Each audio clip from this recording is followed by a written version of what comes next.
Bienvenue sur cet élément. C'est encore Dr Brad Hompati et cette fois, je vais reprendre le sujet d'hier au sujet des sponsors. Et peut-être vous allez me considérer comme quelqu'un qui fait de la théorie contre le titre de sponsor pour uniquement les candidats de DV Lottery. Est-ce que quelqu'un qui a été sélectionné dans le cadre du programme de DV Lottery a besoin d'un sponsor? Pour un candidat sérieux, la réponse est non, sans autres idées préconçues. Pour quelqu'un qui pense que Dieu va descendre des colis de bénédiction et que lui ne va rien faire pour les ramasser, il aurait besoin de sponsors. Alors, comme je l'ai dit à plusieurs reprises, un immigrant est un Américain en devenir, sauf qu'il n'a pas le droit de voter. Tout ce qu'un Américain peut faire, un immigrant peut le faire. C'est le jour où l'immigrant obtient alors son dossier ou bien son papier de naturalisation pour devenir citoyen américain qu'il pourra alors il sera devenu américain au complet. Alors pourquoi des gens ont érigé une mauvaise interprétation en loi? Généralement, quand on va en aventure, on prépare les moyens pour se prendre en charge parce qu'on ne sait pas ce qui va se passer. Ne prenez pas ces mots trop durs. Prenez-les en hommes et en femmes responsables. La vie en Amérique, ce n'est pas une question de 2000 francs, de 10 000 francs, de 100 000 francs. C'est une vie chère. Et le salaire de XY ne suffit pas pour prendre en charge Z. Z doit avoir les moyens de sa vie. En réalité, les vieux de 75 ans ne peuvent pas rester à la maison. On va les chasser de là où ils habitent. Ils sont obligés de travailler. S'ils n'ont pas une bonne pension, ils sont obligés de travailler. Et d'ailleurs, des vieux de 65 ans, de 70 ans, de 75 ans qui continuent pas à travailler, ils sont vraiment nombreux, d'ailleurs même nombreux plus que nous. Un de mes collègues de bureau vient de fêter 70 ans. Mais il travaille toujours. Il est toujours en action. S'il ne travaille pas, il ne peut pas payer alors la grosse bagnole qu'il conduit. Parce qu'il a acheté à crédit. La maison, il a acheté à crédit. Le téléphone, il a acheté à crédit. Et chaque mois, il doit payer une partie de tout ça. Heureusement, des immigrants que nous sommes, nous ne faisons pas ce genre de choses, nous sommes différents. Un peu différents. On est venu pour un objectif précis, nous réaliser. Alors, cette introduction faite, dans le DS, nous voyons 3 questions. L'adresse, votre adresse permanente aux États-Unis. C'est une question qui n'a aucun sens selon moi. Comment quelqu'un qui vit dans un pays pauvre,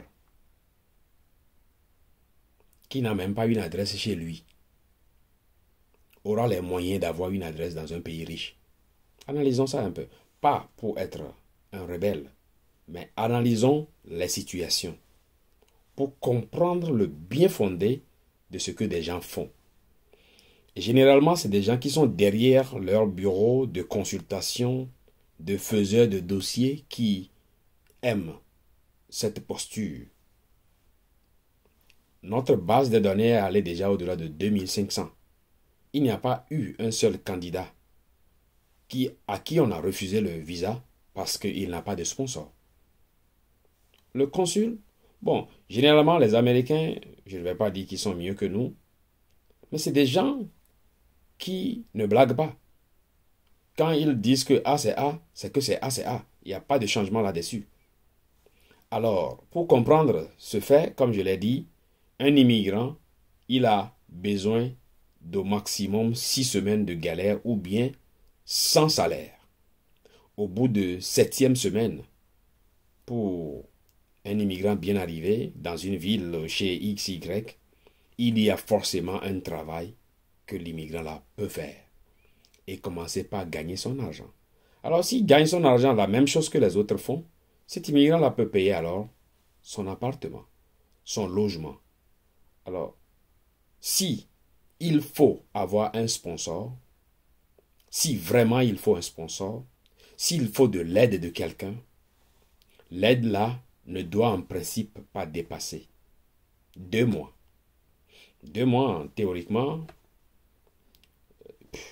2 millions, ça fait 4 000 $. En moyenne, ça suffit trop largement. Et c'est la barre. Et j'aime toujours dire aux gens d'aller dans les petites villes où la vie est moins chère. Même en bas de 2 millions, la personne peut tout faire sans réellement avoir besoin de quelqu'un. Et c'est vrai, sans avoir besoin de quelqu'un. Comment? J'avais déjà parlé de comment louer un appartement, comment chercher, j'avais déjà parlé de ça. Maintenant, plus en détail, une adresse dite permanente dans le DS n'est pas permanente. En fait, le candidat a le droit de changer cette adresse même chaque mois si le candidat veut. Je dis bien, depuis l'envoi du DS jusqu'au jour de l'interview, le candidat peut changer cette adresse chaque mois autant qu'il le désire. Seulement, j'aime qu'on soit réaliste et qu'on soit humain. Des gens qui vont débloquer le DS pour qu'on change et qu'on remette, ils sont des humains aussi. Alors quand on vient vers eux pour ça, il faut quand même avoir un peu de pitié, un peu d'humanisme pour ne pas exagérer par rapport à la possibilité qu'ils puissent débloquer le DS. Mais en réalité, cela est bien possible. Ok, si ce n'est pas comme ça, même quand l'interview est programmée, même le jour de l'interview même, le candidat a légalement le droit de changer cette adresse sans que ce changement ne porte aucun préjudice sur l'obtention de son visa. C'est aussi simple que ça. Pourquoi est-ce que je veux changer d'adresse? Non. J'ai compris que aller chez quelqu'un, c'est une autre charge. Je préfère ne pas avoir des soucis. Je vais louer ma propre chambre.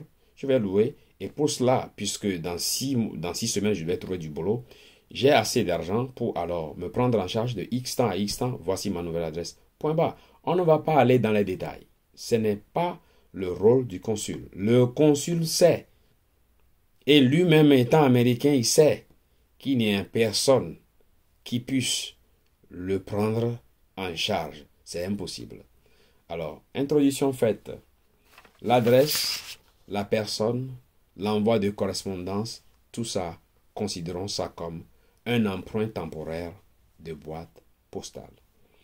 Est-ce que donner cette adresse dans le DS veut dire que j'ai un sponsor? Non, vous n'avez pas un sponsor. C'est un emprunt de boîte postale. C'est ce que vous devez garder. Le sponsor maintenant est celui qu'on appelle emprunt de boîte postale. C'est le nouveau vocabulaire que je vous prête d'ailleurs. Et donc, tout cela se résume un peu à la boîte postale que nous prêtons chez des gens, des amis à l'époque pour recevoir des lettres au moment où les boîtes postales étaient encore en puissance. Alors c'est ce que nous pouvons retenir. Le terme sponsor interviendra seulement pour quelqu'un qui n'a aucun moyen, mais qui est sérieux quand même. Par exemple, un bachelier qui n'a pas encore commencé par travailler ou bien qui est en train de chercher du travail et qui n'a normalement, légalement, honnêtement, sérieusement rien et qu'il a besoin de ce qu'il ou elle va appeler sponsor. Mais moi, je refuse ce terme. Quelqu'un qui a participé à cette candidature sait que en octobre-novembre passé, n'est-ce pas, et on en a jusqu'au septembre, il y a assez de mois pour que la personne s'organise. Et s'il faut faire un prêt, s'il faut faire des arrangements pour avoir assez d'argent, et surtout ne pas gaspiller l'argent avant l'interview, c'est important, peut-être un prêt de 1 million, 2 millions sur son compte bancaire régulièrement là-bas, sans le toucher, comme une preuve suffisante de ressources disponibles. Et même si on devait lui demander comment tu peux te prendre en charge, fournir le relevé bancaire avec le montant qu'il y a dessus et expliquer par rapport à la ville choisie que ce montant peut me louer un appartement, le loyer c'est au mois par mois, l'avance calculée, ça peut faire tant, je paye cette avance, je peux me payer la nourriture, je peux me payer l'assurance, je peux faire X, Y. Ce n'est pas de la fabrication, ce n'est pas de la manipulation, c'est trop largement suffisant. Largement, honnêtement, légalement, proprement suffisant. Alors, à ces gens qui sont et qui vont suivre cette vidéo et qui vont faire acte de candidature cette année, commencez par vous préparer. Je dis souvent, faites un voyage royal. Moi, je peux bavarder à longueur de journée. C'est que quand je quittais, il n'y a pas quelqu'un qui va me dire que c'est lui qui a payé mon billet d'avion. Alors pourquoi je vais vous donner des conseils pour aller prendre l'argent chez quelqu'un pour acheter le billet d'avion? Soyons autonomes. Dans chaque famille, dans chaque vie, il y a une amitié, il y a une connaissance qui est fidèle, qui peut faire quelque chose. Si ce n'est pas le père, si ce n'est pas la mère, si ce n'est pas le cousin, il y a forcément quelqu'un qui croit en notre avenir, en notre histoire. Il y en a plein.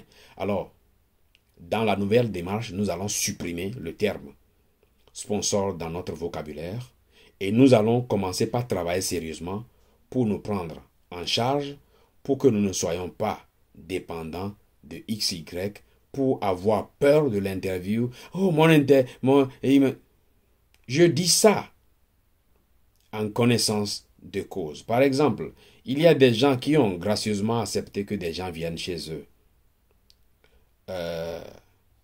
La carte verte, la carte de résident permanente est arrivée à l'adresse de la personne. Ils dorment dans la même chambre. La personne a caché la carte. Donc le monsieur attend. Il n'a jamais eu la carte. Vous savez, ça fait des mois. Bon, comme la personne ne connaît pas l'anglais, ne peut pas écrire au service d'immigration pour demander comment tout ça. Bon, peut-être ça va faire l'objet d'une autre vidéo. C'est un Togolais. Il a galéré ici. Et ce que le monsieur lui a fait, on ne peut pas parler de ça. Et ça, c'est un Togolais. Les autres nationalités en ont fait pareil. Bon, il y a des cas isolés, pas que la majorité font ça. Du fait qu'il a donné des conseils à celui qui l'a hébergé et cela a tourné en vinaigre, ça n'a pas été suffisamment une bonne expérience. Et donc, ces genres de choses sont réelles aussi. Moi, la main sur la poitrine, ma nouvelle démarche aujourd'hui, si X et Y viennent, si on n'a pas les moyens, on peut faire une réservation d'hôtel ou bien une réservation quelque part où ça ne coûte pas cher et la personne va directement là-bas. Et même s'il faille que je donne l'adresse qui m'appartient, je préfère humblement que la personne ait son espace tranquille et la personne vient, on peut manger ensemble, la personne retourne dans son espace sans problème. C'est tout sachant que je dis ça. Alors, il faut que cette affaire, ce business de sponsor-là, s'arrête. Comme Agalawa le dit. Vous avez compris? Bon, un peu de blague pour dire la même chose. Et donc, je disais que cette adresse, on peut changer ça. Sans problème. Et si l'adresse n'a aucun sens en Amérique, pourquoi demande-t-on? On demande parce que la correspondance, le document qu'on va vous envoyer, la carte de résidence permanente, elle est très importante pour que vous puissiez trouver du travail. Et il faut qu'on l'envoie à une adresse, de toutes les façons. C'est pourquoi on en a besoin. Autrement, on vous demanderait de venir sans tenir compte de cette adresse. Et d'ailleurs, quand vous avez renseigné une adresse et que vous ne l'avez pas changée, quand vous avez eu le visa, vous ne l'avez pas changé. Quand vous descendez de l'avion, vous pouvez changer cette adresse. D'ailleurs, vous n'êtes même pas obligé d'aller à cette adresse. Vous pouvez aller là où vous voulez. Et vous allez procéder alors au changement de cette adresse. Maintenant que vous êtes sur le territoire américain, vous informez le service d'immigration en remplissant le formulaire AR11 pour indiquer maintenant que l'ancienne adresse n'est plus valide et que vous serez à cette adresse. C'est point bas. Si ça coûte plus d'argent, c'est $1. C'est-à-dire, on a besoin d'une carte de crédit quand vous faites cela en ligne.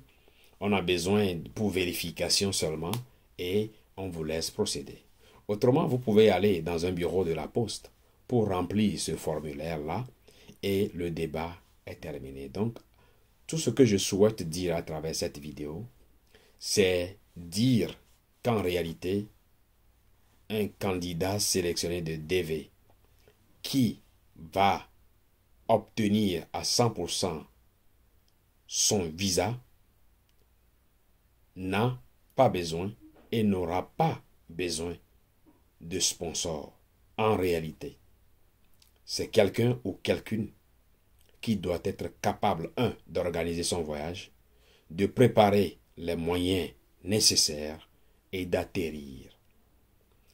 L'objectif de cette vidéo, c'est d'enlever la peur que des gens ont avec les manipulations que les uns et les autres ont créées et qui donnent lieu à beaucoup d'interprétations.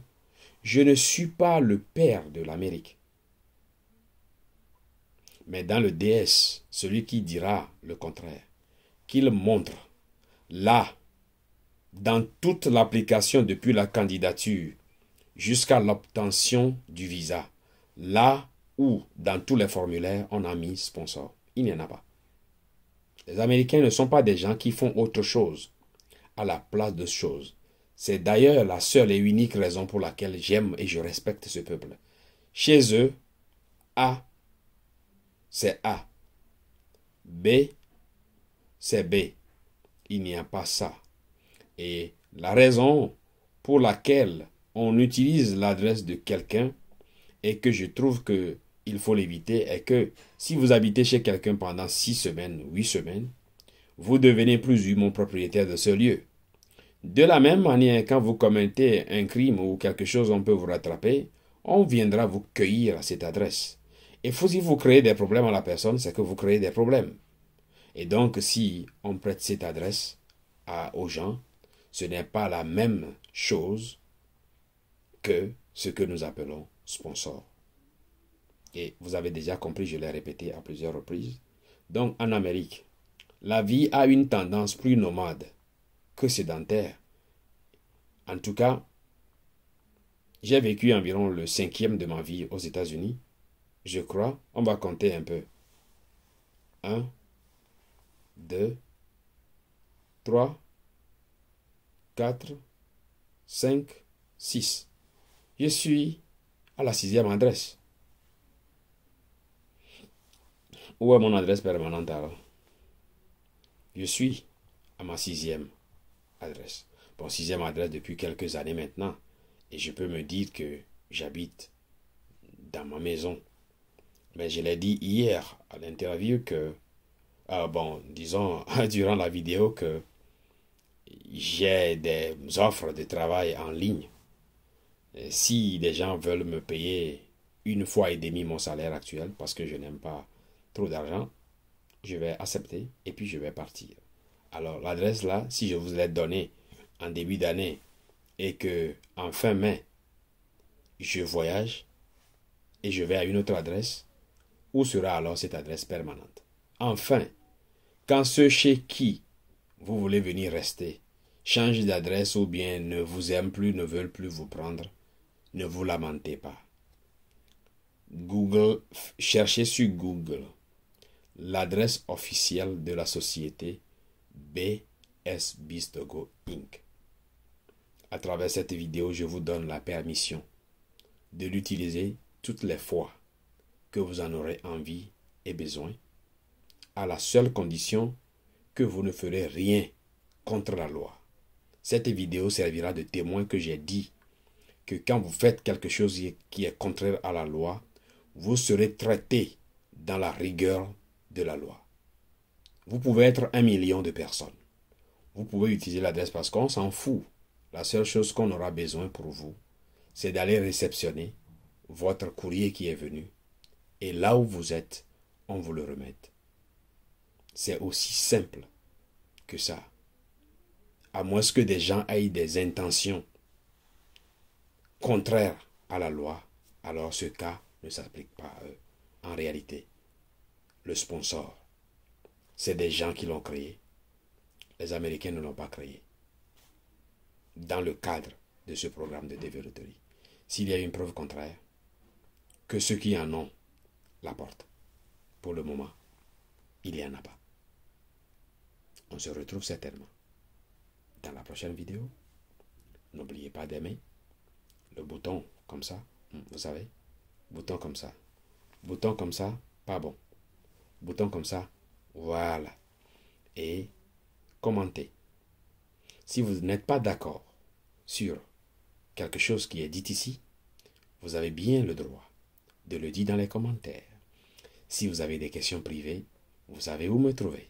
Allez sur ma page Facebook privée ou allez sur le site de bsbistogo.org / comme on le dit en anglais, contact.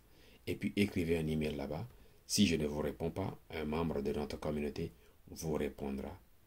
Alternativement, j'avais promis ne pas faire de vidéo, mais hier la vidéo là était longue de 2 heures. Donc j'ai ramené alors la dîme de la vidéo d'hier. Nous allons nous retrouver le Dieu, le volant, dans la prochaine vidéo. Allez, enterrez ce mot-là, sponsor, dans vos démarches. Utilisez en lieu et place de ce mot-là un point de boîte postale. Allez, je vous aime.